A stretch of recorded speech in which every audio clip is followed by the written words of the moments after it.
Gabby Concepcion, inaming namimiss na si Sharon Cuneta. Sa isang exclusive interview ng press kay Gabby Concepcion, na itanong dito kung nag-uusap pa sila ni Sharon Cuneta. Ayon dito, mayroon silang ginagawang proyekto ngunit secret na muna daw yon. Sabi pa nito, sobra yung realizations ko nang makasama ko ulit si Sharon sa aming concert last year. Parang bumalik lahat ng alaala naming dalawa noong kabataan pa kami. Inaamin ko na mayroon akong mga pagkakamali noon at patuloy akong humihingi ng patawad sa kanya up to this day. Sobrang namimiss ko yung bonding namin noon kasama namin si Casey noong bata pa ito. It feels surreal to know at ma-realize na sobrang laki na pala ng pinagbago ko at ni Sharon. Sobrang immature din kami noon dahil mga bata pa nag-asawa pero sobrang pure naman ang love na nadama namin.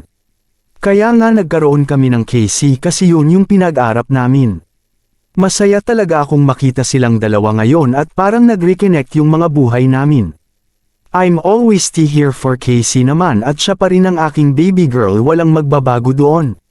For Sharon naman, nagpapasalamat ako sa pagbibigay ng ikalawang pagkakataon na mag-reconcile tayo. Magkaaway kasi talaga kami noon kaya sobrang nakakagaan ng puso kapag peace na ang lahat. Soon sana ay magkaroon pa kami ng part 2 nanogram sa aming concert. Ito ang matapang ngunit sincere na pahayag ni Gabby Concepcion kaugnay sa kung ano ang estado ng relasyon nila ni Sharon Cuneta ngayon. Patuloy pa rin ang kanilang pagpapatawad sa isa't isa kahit na nga paminsan-minsan ay mayroon pa silang di pagkakaintindihan. Thankful naman si Gabby Concepcion dahil hindi sila iniwan ng kanilang mga solid fans. Kahit sobrang tagal na ng panahon na nakalipas, ay todo effort pa rin ang mga nagmamahal sa kanila. Sa ngayon, hiling ni Gabby Concepcion na makasama muli si Sharon Cuneta at makabonding with Casey Concepcion. Kinilig naman ang kanilang supporters dito. Anong masasabi ninyo sa balitang ito? Comment down below. Maraming salamat sa panunood.